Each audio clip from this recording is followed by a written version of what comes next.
আসসালামু আলাইকুম বন্ধুরা, ফিল্মি দুনিয়া চ্যানেলে আপনাদের স্বাগতম। চলুন আজকের ভিডিওতে দেখে আসি ঢালিউডের সেরা তারকা দম্পতি নাইম শাবনাজ অভিনীত সকল সিনেমার তালিকা। নাইম ও শাবনাজের চলচ্চিত্র অভিষেক হয় 1991 সালে এহতেশাম পরিচালিত সিনেমা চাঁদনির মাধ্যমে। 1992 সালে মুক্তি পায় ফজলে হক পরিচালিত সিনেমা লড়াই, যেটাতে নাইমের বিপরীতে ছিলেন নায়িকা মুক্তি। 92 সালে আজিজুর রহমান পরিচালিত সিনেমা দিল, যেটাতে নাইমের বিপরীতে শাবনাজের পাশাপাশি ছিলেন আফসানা মিমি। 92 সালে মুক্তি পায় মোহাম্মদ হোসেন পরিচালিত সিনেমা আজকের হাঙ্গামা, যেটাতে শাবনাজের বিপরীতে ছিলেন বাপ্পারাজ। 92 সালে মুস্তাফিজ পরিচালিত সিনেমা সোনিয়া, যেটাতে তারা দুজনেই নায়ক নায়িকা হিসেবে ছিলেন।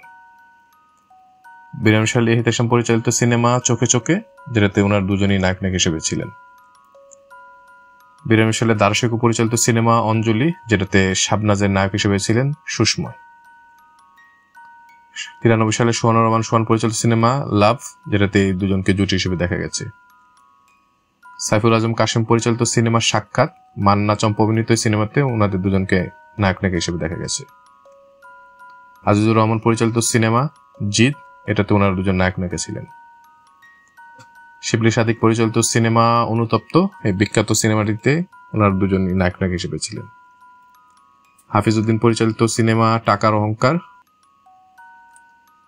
94 মুক্তি পায় শফিউল আজম পরিচালিত সিনেমা বিশের বাসী, এটাতে ওনার দুজন জুটি হিসেবে ছিলেন। মতিউর রহমান পরিচালিত সিনেমা আগুন জ্বলে। 1995 মুক্তি পায় আফতাব খান টুলু পরিচালিত সিনেমা ফুল আর কাটা, যেটাতে ওনার দুজন নায়ক নায়িকা ছিলেন। 95 সালে দেলার জন ঝুন্টু পরিচালিত সিনেমা রাগ অনুরাগ, যেটাতে শাবনাজ দ্বৈত চরিত্রে অভিনয় করেছিলেন এবং ওনার বিপরীতে ছিলেন বাপ্পারাজ এবং শাহিন আলম। হাফিজ উদ্দিন পরিচালিত সিনেমা আঞ্জুমান, যেটাতে সালমান শাহ ছিলেন শাবনাজের বিপরীতে। তমিজউদ্দিন রিজভী পরিচালিত সিনেমা আশা ভালোবাসা, এটাতে শাবনাজের বিপরীতে ছিলেন সালমান শাহ। গাজী মাজল আনোয়ারের 1996 সালের সিনেমা তপস্যা, এটাতে শাবনাজের বিপরীতে ছিলেন বাপ্পারাজ এবং অমিত হাসান। ইফতেখার জাহান পরিচালিত 1996 সালের সিনেমা প্রেমের সমাধি, বিখ্যাত সিনেমাটিতে ওনার বিপরীতে ছিলেন বাপ্পারাজ এবং অমিত হাসান। 96 বশিরুল হক পরিচালিত আরেকটা সিনেমা জনতার শত্রু, এটাতে ওনার বিপরীতে ছিলেন দুদুল। আওয়াল চৌধুরী পরিচালিত সিনেমা জনম জনম, এটাতে শাবনাজের বিপরীতে ছিলেন আমিন খান। জিল্লুর রহমান পরিচালিত সিনেমা গরিবের উস্তাদ, এটাতে শাবনাজের বিপরীতে ছিলেন বাপ্পারাজ। শিবলি সাদিক পরিচালিত সিনেমা বদসুরত, এটাতে ইলিয়াস কাঞ্চন ছিলেন শাবনাজের বিপরীতে। চিত্রনায়ক আলমগীর পরিচালিত সিনেমা নির্মম, এটাতে শাবনাজের বিপরীতে ছিলেন বাপ্পারাজ। শিবলি সাদিক পরিচালিত একটি সিনেমা মায়ের অধিকার, এটাতে শাবনাজের বিপরীতে ছিলেন সালমান শাহ। রায়হান মুজিব পরিচালিত সিনেমা চিরশত্রু, এটাতে শাবনাজের নায়ক ছিলেন বাপ্পারাজ। 97 সালে জীবন রহমান পরিচালিত সিনেমা আশার প্রদীপ, এটাতে শাবনাজের নায়ক ছিলেন অমিত হাসান। কাজী হায়াত পরিচালিত সিনেমা দেশদ্রোহী, এটাতে ওনার নায়ক ছিলেন মান্না। 98 সালে নূর মোহাম্মদ মনি পরিচালিত সিনেমা প্রতিশ্রুতি, এটাতে নায়ক ছিলেন বাপ্পারাজ।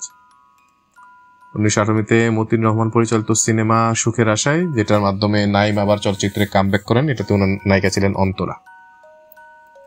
99 সালে মনোহর খোকন পরিচালিত সিনেমা একটি সংসারের গল্প, এটাতে শাবনাজের বিপরীতে ছিলেন বাপ্পারাজ। স্বপন চৌধুরী পরিচালিত সিনেমা মেয়র ও মাস্তান, এই সিনেমাতে চিত্রনায়ক নাইমের বিপরীতে ছিলেন নায়িকা মুনমুন। 2001 মুক্তি পায় আজিজুর রহমান পরিচালিত সিনেমা ঘরে ঘরে যুদ্ধ, এটাই ছিল এই জুটির একসাথে অভিনয় করা সর্বশেষ সিনেমা। 2007 মুক্তি পায় আজিজুর রহমানের একটি সিনেমা ডাক্তার বাড়ি, এটাতে মূল নায়ক ছিলেন শাকিব খান এবং অমিত হাসানের বিপরীতে ছিলেন শাবনাম একটি ছোট্ট বিশেষ চরিত্রে। 2011 মুক্তি পায় শাহিন সুমন পরিচালিত সিনেমা কে আপন কে পর, এই সিনেমার একটি গানে চিত্রনায়িকা শাবনাজকে অতিথি শিল্পীর একটি ছোট্ট চরিত্রে ক্যামিওতে দেখা গেছে। আমাদের ভিডিওগুলো ভালো লাগলে অবশ্যই আমাদের চ্যানেলটি সাবস্ক্রাইব করে আমাদের পাশে থাকবেন। ইনশাআল্লাহ খুব শীঘ্রই দেখা হচ্ছে এই ভিন্ন স্বাদের নতুন কোনো ভিডিও নিয়ে। আল্লাহ হাফেজ।